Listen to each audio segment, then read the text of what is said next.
Hi everyone, this is Dr. Ty Vincent recording an LDI based video, this time about chemical sensitivity, or some of you may have seen it referred to as multiple chemical sensitivity or abbreviated MCS, the lingo in that community. The conventional medical world considers it a mental illness you may have encountered, like ME is sometimes what they call it, which is myalgic encephalitis, meaning you just have some sort of brain problem and muscle pain or something. But those of you who have this problem with any chemicals can tell very clearly that it's an adverse reaction to a chemical that goes beyond the toxic effect of that chemical or something. Like if you get bleach in your eye, that's going to damage your eye. If you get bleach on your skin, it can burn your skin like a chemical burn. So there's direct chemical toxicity. And then there's chemical allergies. Like if you take a whole bottle of Tylenol, you'll die. Okay, it has a toxicity effect as a chemical. It'll just make your whole liver just kind of drop dead, basically, of the oxidative stress that ensues.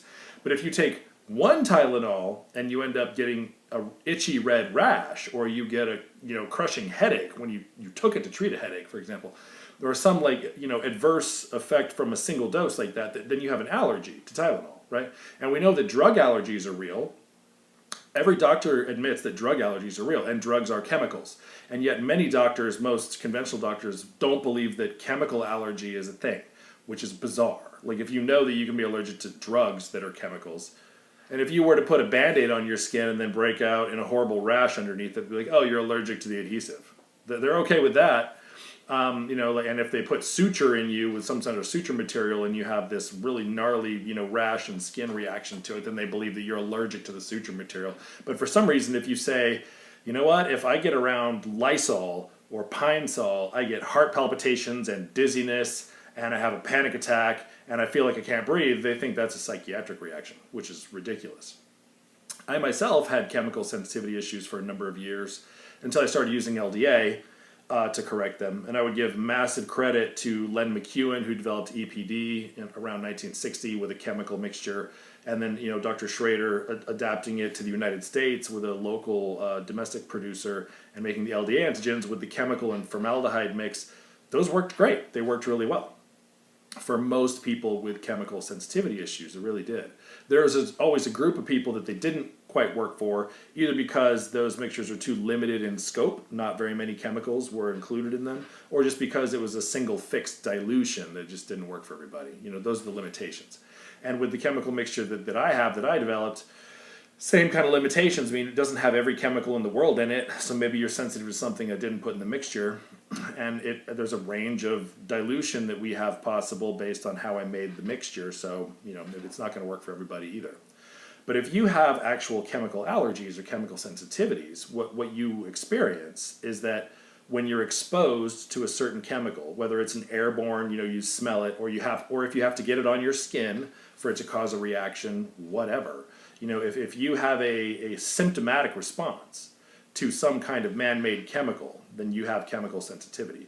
And the range of adverse reactions or symptoms you could have is just like the world of food allergy, or even broader, actually, because you're not going to see as many people exposed to an inhaled food that has a reaction, but you will with chemicals.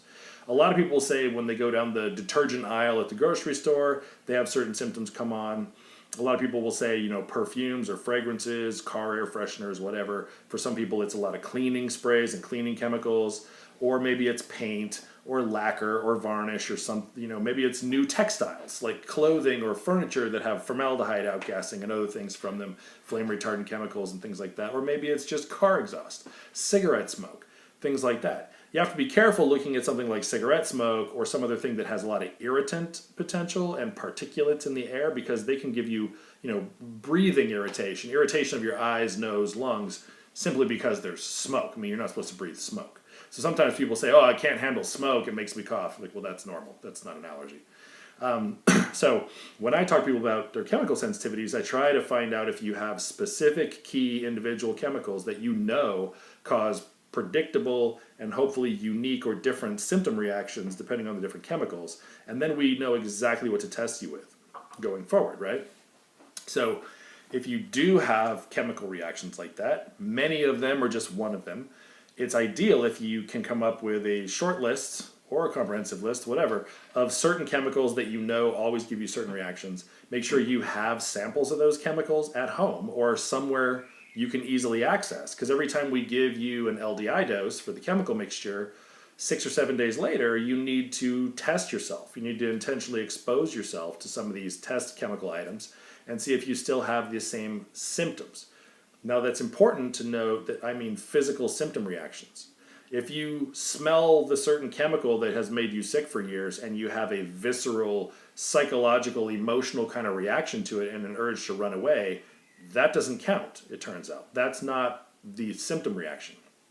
If that's the only symptom you got ever from the chemical, then it'll be hard to know if we got this right, because that kind of psychological, subconscious, emotional reaction to the chemical can stick around and linger long after we found a successful chemical LDI dose that eliminated your response.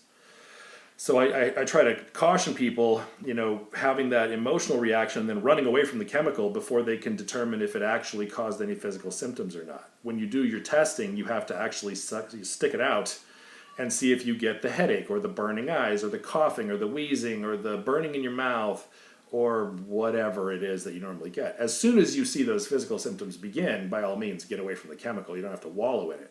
But you have to wait long enough to see if that happens. The emotional reaction, psychological reaction, sometimes doesn't go away for years for some people. I still hate the smell of certain chemicals. They make me feel like I got to get away.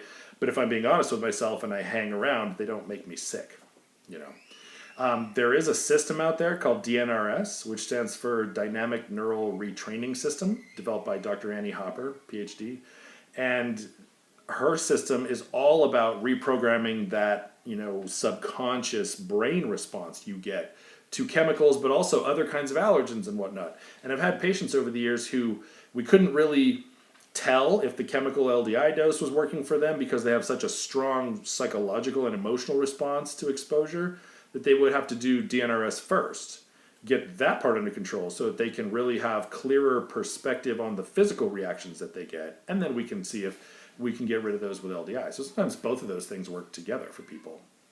But lots of people who have hair dye reactions and can't get their hair colored, or people who are allergic to perfumes and fragrances and they have trouble going out in public because everybody's wearing fragrances of this or that nature, or they can't go in a Uber because they got the Christmas tree or deodorizer hanging from the rearview mirror. It's a problem. You become trapped in your own home, really, in some kind of bubble you create for yourself if you have significant chemical sensitivity problems.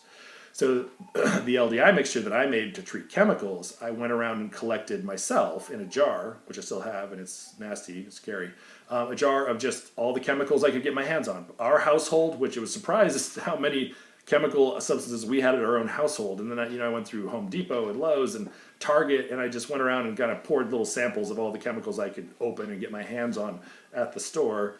And a friend who has a construction warehouse and somebody who is an auto mechanic, and I just gathered all these things and I put them all in a jar.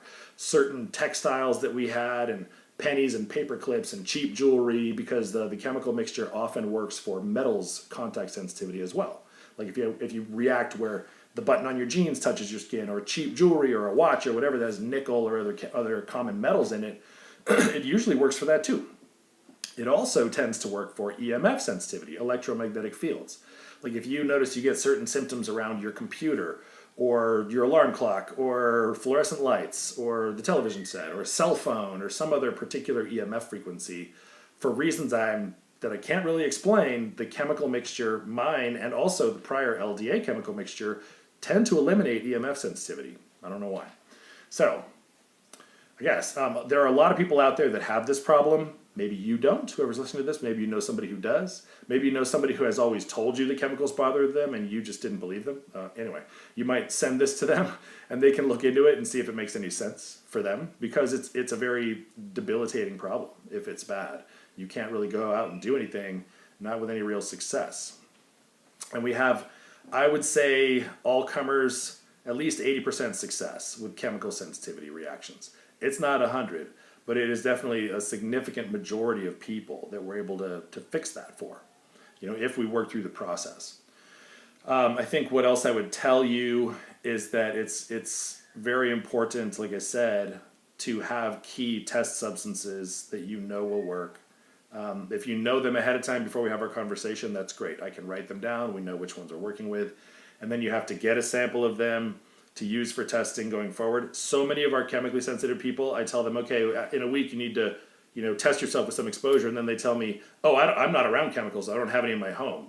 Like, right, I get that, but you know where grocery stores are, right? You can go buy something and keep it in a Ziploc bag at your house, or just buy one little bottle of nail polish or something and have it at home for testing. So don't, I know you don't have to paint yourself with these things every day. You just want to have it around as a test. Because the goal of treating you is that you can go back to living in society like a normal person and not live in fear of chemical exposures and not have to worry about getting sick just because you were standing in line next to somebody at the bank who was wearing the wrong deodorant.